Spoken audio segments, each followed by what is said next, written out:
Hello everyone, and welcome to today's webinar on our in-app patron survey. My name is Katie Stinson and I'm the account manager here at Boopsie. Oops, sorry about that. Got a little sneak peek. I just want to start out with a quick housekeeping tip before we begin. I typically leave everyone on mute during these webinars to avoid any audio issues, but feel free to type questions into the question box on your dashboard at any time. Let's see, it is 11 o'clock, so we'll go ahead and get started with the rest of our presentation. All right, so this is on our in-app patron survey. The Washington State Library app hosted a survey to determine how patrons were using the app. In order to boost participation, they also gave away an iPad to a random participant. The survey, which garnered over 1,000 responses in a little over a month, was widely successful. The survey results, as we'll review later on in this presentation, were quite interesting.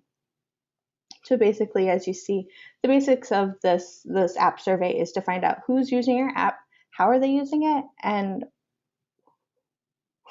then how are they using your library as well. So we'll start off with a few tips and tricks to keep in mind when you're building your survey. Of course, you can always use our template survey that we have available. If you want to kind of build your own, that's great too. But just be sure to keep your survey short. So aim for less than 10 questions. Keep in mind that tech devices today are very small, and so it's, if you want to keep it to as few questions as possible to avoid frustration. It can be kind of difficult to hit those little radio buttons when you're on your cell phone. Another thing is no double barrel questions. So while it might be tempting to combine two questions in one, you definitely want to resist the urge. Some people might agree with, one part of the question, but not the other part, which kind of messes up with that response that you would get from that question.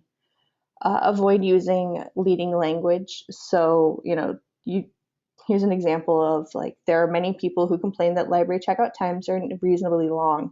Are you one of them? So obviously, that's kind of fishing for an answer. The question assumes what it's asking, and then it leads the respondents to answer in a specific way. Also, another thing is just to avoid ranking questions. Unless you want to, there's a certain way that you can do it.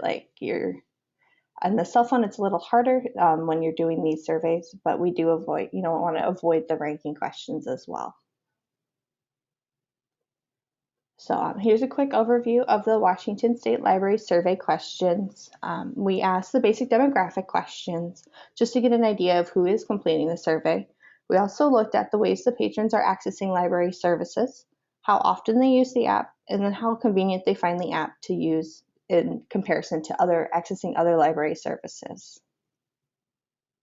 And so here is a quick part of the infographic that I created for the survey. Personally, I'm a visual person. The results come through as a chart of numbers and data, and to me that doesn't really click very easily. But once you put it into images, it makes everything really pop.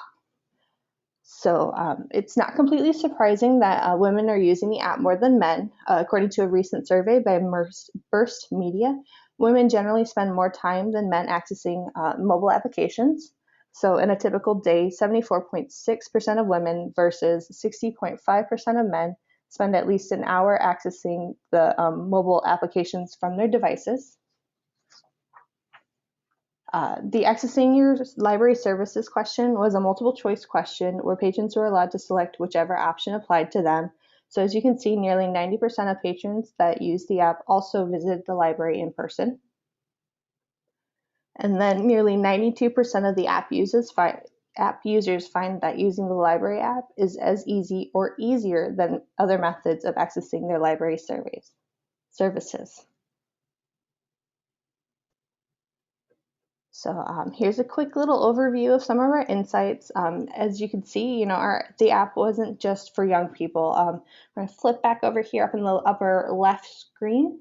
So as you can see, most of the respondents are between the ages of 30 and 60, not the 18 to 29, which is really the kind of more, you consider them to be more of the tech users than the 30 to 65 age range. So that was a kind of a different, that was really what we were expecting to see, which was great to find out. And then the Library Now app is also, an extension of the library services in Washington and not, a library replacement. Patrons use the app to perform tasks like searching for titles and placing holds on books, which still require, a trip to the library, at least the placing items on hold. And here's a quick little overview about the process. So what we're going to do is we'll provide you with a template of questions to ask your patrons. You can provide your input, or of course, just leave the questions as is.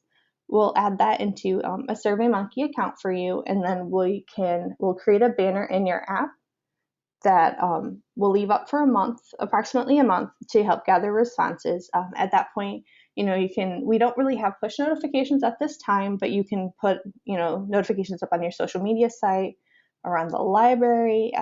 Patrons stop by, say, hey, do you use the app? Here's this great survey if you want to complete it, just to gather some more promotion for your survey. And then once we have the results have been gathered, we'll provide you with the responses from the app. And if you'd also like, we can also create a cool infographic of the results as well. Currently, we have the Ferguson Library has a patron survey in their app. As you can see, it's right there. It's a little bit different color to kind of offset it from the rest of the menu. So, patrons will click on this little channel to take our Ferguson Lib survey today, which will launch them into this embedded browser, which is on the right, that has the survey questions.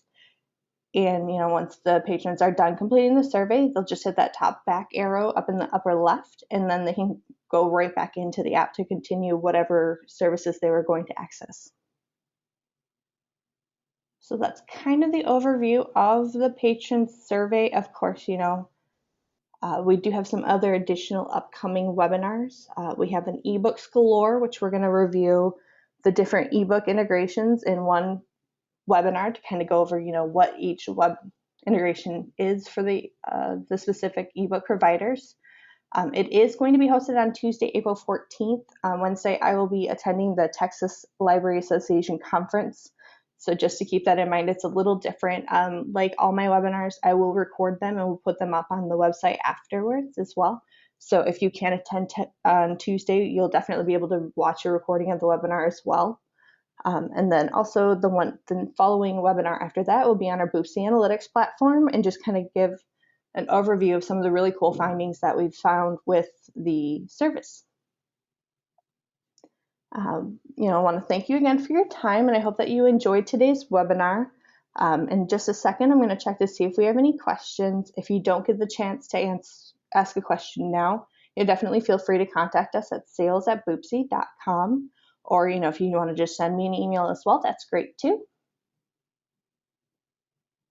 All right, I don't see any questions have popped in. So, if you have any questions, still send an email. Also, for more information on our upcoming webinars, it'll be available on our website at www.boopsie.com/customer-webinars. And you can also check out the recordings of previous webinars on that site as well. If you have any questions, let me know, and y'all have a great day. Thanks for attending. Oh, I do see that we did get a question. So is there an additional charge for doing the survey? No. If you are an Optimum or Optimum Plus customer, we'll add the survey to your app for free. No additional costs. It's just a matter of adding it to your app. All right. Well, thank you all. And I hope you guys have a great day.